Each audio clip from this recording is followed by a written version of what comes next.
Hello everyone, good morning. मैं Praveen Sharma, welcome back to my channel. आज का हमारा टॉपिक है साइलेंट रीडिंग अर्थात मौन पठन। सबसे पहले आइए हम देखते हैं इंट्रोडक्शन। मौन वाचन भी शब्द वाचन की तरह भाषा शिक्षण का महत्वपूर्ण अंग है। शब्द वाचन में होता प्राप्त कर लेने के पश्चात मौन वाचन की शिक्षा देनी चाहिए। मौन वाचन से पाठ शीघ्रता से पढ़ा जा सकता है और पाठ पढ़ते पढ़ते पाठ शीघ्रता से समझ में भी आ जाता है। मौन वाचन से शिक्षार्थी स्वावलंबी बनते हैं, उनमें पढ़ने की आदत पड़ती है। इससे छात्र छात्राओं में स्वाध्याय की आदत का विकास होता है। इसी के साथ हम देखेंगे मौन पठन की का अर्थ अर्थात साइलेंट रीडिंग का मीनिंग ऑफ साइलेंट रीडिंग लिखित सामग्री का बिना कोई ध्वनि किए हुए मन ही मन में शांतिपूर्वक पढ़कर अर्थ ग्रहण करने की क्रिया को मौन वाचन कहते हैं। वास्तव में मौन वाचन या पठन की ऐसी प्रक्रिया है जिसमें दृष्टि विराम के माध्यम से वाचन मन ही मन में किया जाता है। इसमें नेत्रों के द्वारा वाचन सामग्री शीघ्रता से पढ़ी जाती है। इसमें वाचन मानसिक धरातल का होता है और मानसिक तेजी से अर्थ ग्रहण करता है। इसमें वाचन करने वाले के होठ तक भी नहीं हिलते। मौन वाचन के बारे में अनेक विद्वानों ने अपनी अपनी परिभाषाएं दी हैं। इसी संबंध में रायब्रह्म लिखते हैं, आरंभ में ही बालकों को प्रशिक्षित करना चाहिए कि वे अपने पाठ करते हुए होठों को न हिलाएं, अन्यथा मौन वाचन सफल वाचन का ही रूप बनकर रह जाएगा और बालक कभी भी अपनी आंखों से पढ़ना नहीं सीखेगा। इसी के साथ नेक्स्ट पॉइंट हम देखेंगे मौन वाचन की उपयोगिता। पठन के व्यापक एवं विस्तृत क्षेत्र में प्रवेश करने के लिए पहला सोपान सफल वाचन के रूप में होता है, परंतु वास्तविक जीवन में विद्यालय की शिक्षा के बाद सफल वाचन को की बहुत कम आवश्यकता होती है। अधिकांश रूप से हमें मौन पर ही निर्भर रहना पड़ता है। हम किसी भी सार्वजनिक क्षेत्र स्थान में सफल वाचन नहीं कर सकते, क्योंकि ऐसा करना ना तो स्वयं को अच्छा लगता है और ना ही दूसरों को अच्छा लगता है। मौन वाचन की वास्तविक जीवन में बहुत उपयोगिताएं हैं, जैसे कि मौन वाचन तीव्र गति से होता है, इसलिए समय की बचत होती है, क्योंकि हमारा ध्यान सिर्फ जो हमें पढ़ना है उसी पर सीमित रहता है। मौन वाचन से थकावट कम होती है, क्योंकि हमें ध्वनि का प्रयोग नहीं करना पड़ता और ध्वनि का प्रयोग न करने से दूसरे लोग भी उस बात को नहीं सुनते, जिससे कि वे ऑब्जेक्शन उठाएं। तो इसमें क्या है कि लगातार पढ़ने से और आवाज़ न करने से अर्थात ध्वनि उत्पन्न न करने से थकावट भी कम होती है। मौन वाचन से कम थकावट होने के कारण छात्र अधिक देर तक वाचन कर सकता है। छात्रों में एकाग्रता का विकास होता है। अर्थ ग्रहण तीव्रता से किया जाता है। गहन एवं विस्तृत अध्ययन साथ साथ होता है। संक्षेपीकरण में सहायक है। स्वाध्याय की आदत का विकास करने में पूर्ण रूप से सहायक है। समय के सदुपयोग के लिए बहुत सार्थक एवं सशक्त प्रक्रिया है। गहन या सूक्ष्म अध्ययन में बहुत सहायक है। कम समय में अधिक ज्ञान की प्राप्ति होती है। ग्राइन के अनुसार निसंदेह मौन वाचन अपेक्षाकृत अल्पव्ययी साधन है।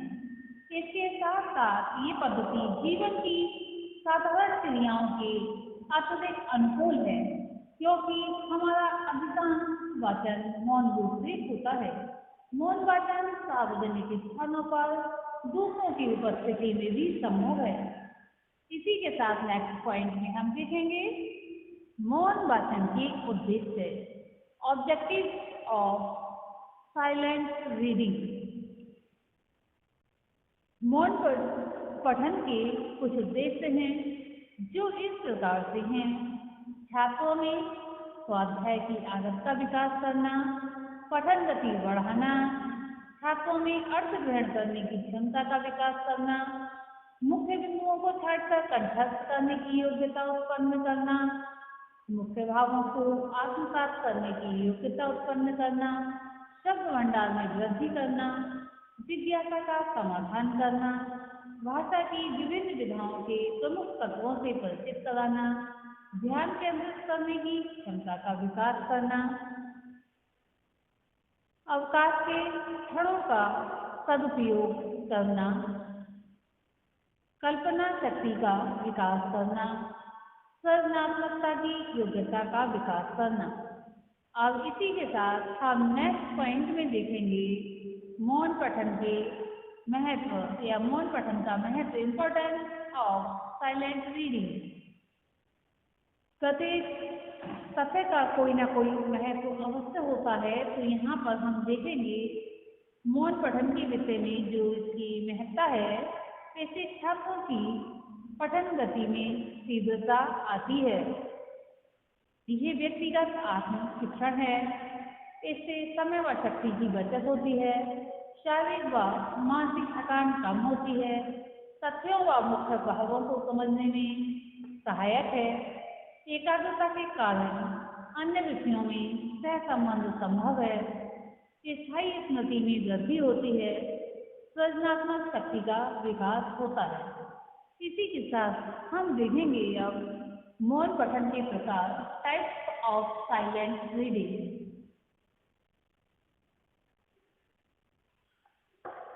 पठन की प्रकृति के अनुसार मौन पठन के दो भेद किए जा सकते हैं, जिसमें पहला है गंभीर पठन अथवा गहन पठन, दूसरा है द्रुत पठन।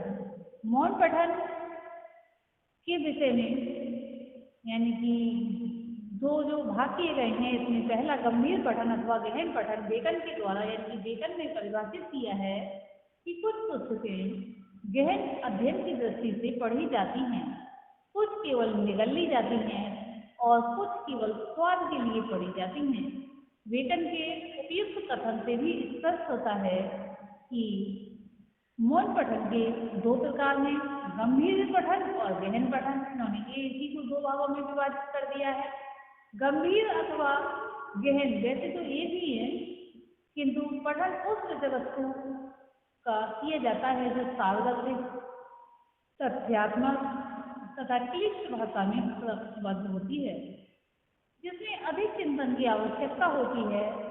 उदाहरणतः माध्यमिक व उच्च माध्यमिक स्तर पर चलने वाली भाषा की पाठ्य पुस्तकों के पठन हेतु छात्रों को गहन पठन करने का अभ्यास कराया जाना चाहिए।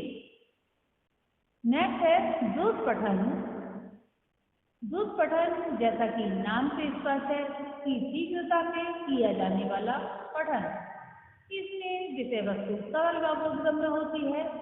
इसका उद्देश्य छात्रों का मनोरंजन करना, अवकाश के क्षणों का सदुपयोग करना व सीखी हुई भाषा का अभ्यास करवाना है।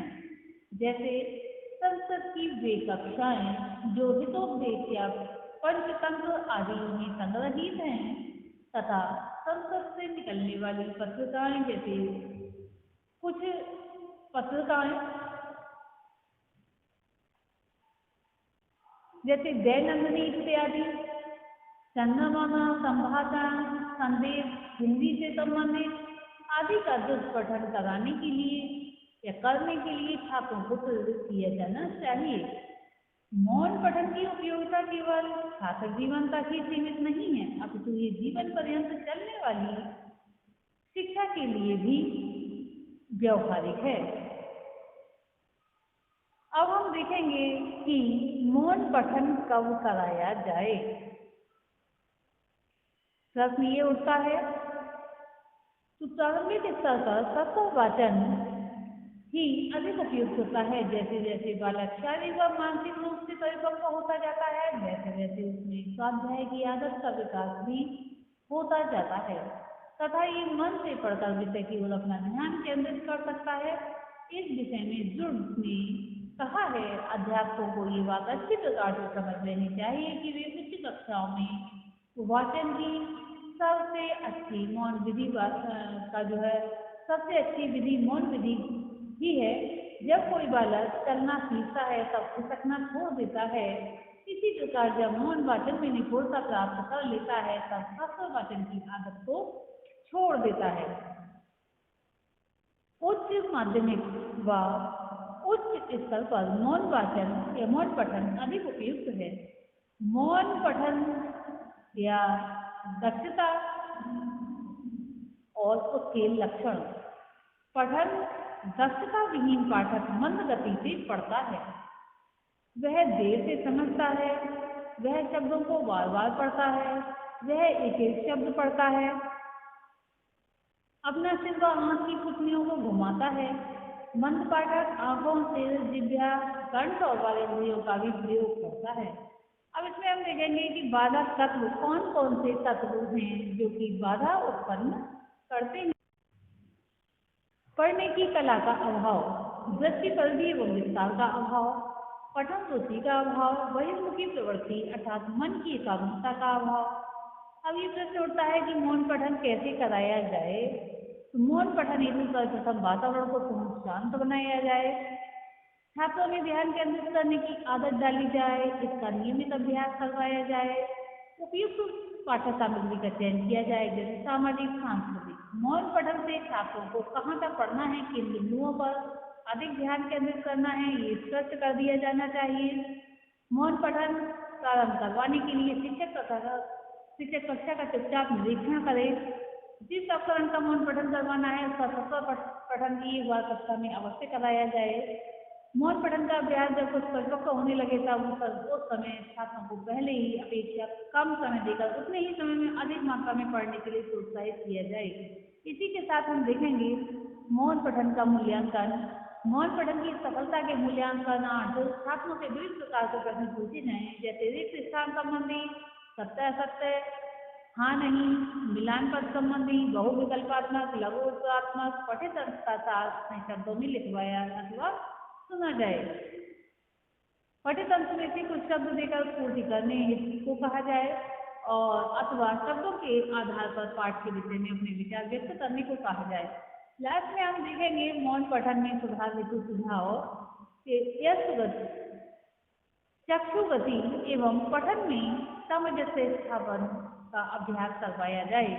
चक्षु गति के बढ़ने के साथ साथ पठन गति बढ़ा दी जाए। बालक एक दृष्टि से विक्षेप में जितना देखे उतना पढ़ सके, जितना पढ़े उतना समझता चले, जो समझे उसे स्मरण रखे, जो स्मरण रखे उसे यथोचित प्रयोग करे।